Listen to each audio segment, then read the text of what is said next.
सूरज पर मिला सोने का भंडार, इतना सोना कि जो कभी खत्म ही नहीं हो सकता। अगर ये सोना किसी देश के पास आ जाता है तो वो देश सुपर पावर बन सकता है।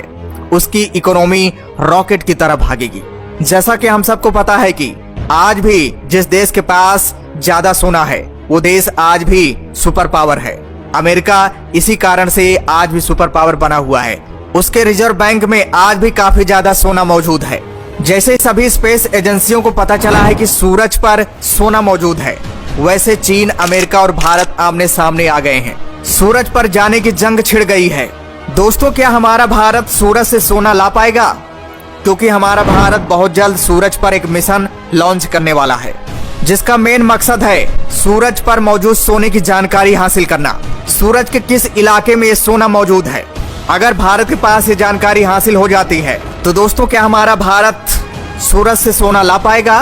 क्या सूरज पर माइनिंग किया जा सकता है? और दोस्तों, इस सोने की खोज कैसे हुई, ये सारी जानकारी आप लोगों को इस वीडियो के माध्यम से मिलने वाली है। वीडियो काफी इंटरेस्टिंग बनने वाली है, तो दोस्तों वीडियो को अंत तक जरूर देखिएगा। और दोस्तों, कमेंट्स बॉक्स में जय हिंद लिखना मत भूलिएगा। दोस्तों, किसी भी देश की इकोनॉमी बढ़ाने में सोना सबसे बड़ा भूमिका निभाता है। जिस देश के पास आज भी सोना सबसे ज्यादा मौजूद है, उस देश की इकोनॉमी आज भी स्ट्रॉन्ग बनी हुई है। एक समय था जब हमारा भारत सोने की चिड़िया कहलाता था। आज हमारे भारत के रिजर्व बैंक में अन्य देश की तुलना में सोना कम मौजूद है। बताया भी जा रहा है कि एक दिन ऐसा आएगा जब दुनिया में सोने की कमी हो जाएगी। यहाँ तक कि सोना पूरी तरह से खत्म भी हो सकता है, क्योंकि धरती से सोना निकाला जा रहा है। खदानों में सोने की कमी हो रही है, क्योंकि दोस्तों, सोना धरती में पैदा नहीं होता, सोना अंतरिक्ष से आया हुआ है। अंतरिक्ष में ही सोने का भंडार मौजूद है और अब वो समय आ गया है कि अंतरिक्ष से सोना धरती पर लाया जाए। लेकिन अंतरिक्ष से सोना लाने में बहुत बड़ी चुनौतियों का भी सामना करना पड़ेगा। इतना आसान नहीं है। अंतरिक्ष में कई ऐसे ग्रह भी हैं जो सोने और हीरे से बने हुए हैं। और अब ये भी पता चला है कि सूरज पर भी सोने का भंडार है। इतना सोना है कि जो कभी खत्म ही नहीं हो सकता। 7 समुद्रों में जितना पानी है उससे भी ज्यादा सूरज पर सोना मौजूद है। दोस्तों, सूरज पर जो सोने की खोज हुई है, इसके पीछे एक दिलचस्प कहानी भी है। दरअसल दोस्तों, एस्ट्रोनॉमी पत्रिका ने 1859 में एक रिपोर्ट छापी थी, जिसमें प्रसिद्ध रसायनज्ञ रॉबर्ट बेंसन और गुस्ताव किरचॉफ ने जर्मनी के मैनहेम शहर में आग बढ़ती हुई देखी। आग उनकी हिडलबर्ग यूनिवर्सिटी लैब से करीब 10 मील यानी 16 किलोमीटर दूर जल रही थी, जिसे देखने के लिए उन्होंने अपने नए स्पेक्ट्रोस्कोप का इस्तेमाल करने का विचार किया। इस टेक्नोलॉजी की मदद से प्रकाश को विभिन्न तरंगदैर्घ्य में बांटकर रासायनिक तत्वों की पहचान की जा सकती है। उन्होंने खिड़की पर ही स्पेक्ट्रोस्कोप लगा दिया और जांच में आग की लपटों में बेरियम और स्ट्रोंटियम की पहचान कर ली। रॉबर्ट, जिन्होंने आज दुनिया भर की प्रयोगशालाओं में उपयोग किए जाने वाले बेंसन बर्नर को डिजाइन किया है, उन्होंने सुझाव दिया कि एक ही स्पेक्ट्रोस्कोपी का उपयोग सूर्य और चमकीले सितारों के वायुमंडल पर भी किया जा सकता है। इस घटना के करीब 10 साल बाद 18 अगस्त 1868 को पूर्ण सूर्य ग्रहण के दिन कई खगोल शास्त्रियों ने सूरज पर स्पेक्ट्रोस्कोपी की मदद से हीलियम की खोज करने में कामयाबी हासिल कर ली।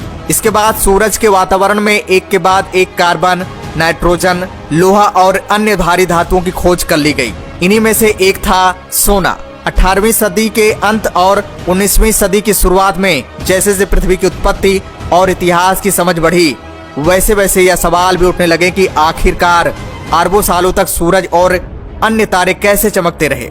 लंबे समय से चल रहे रिसर्च में वैज्ञानिकों ने पाया कि सूरज पर 2.5 ट्रिलियन टन सोना है। इतना सोना पृथ्वी के सभी महासागरों को भर सकता है और फिर भी यह खत्म नहीं होगा। एक और दिलचस्प खोज बाद में की गई और इसमें पाया गया कि आखिर पृथ्वी पर सोना कैसे आया।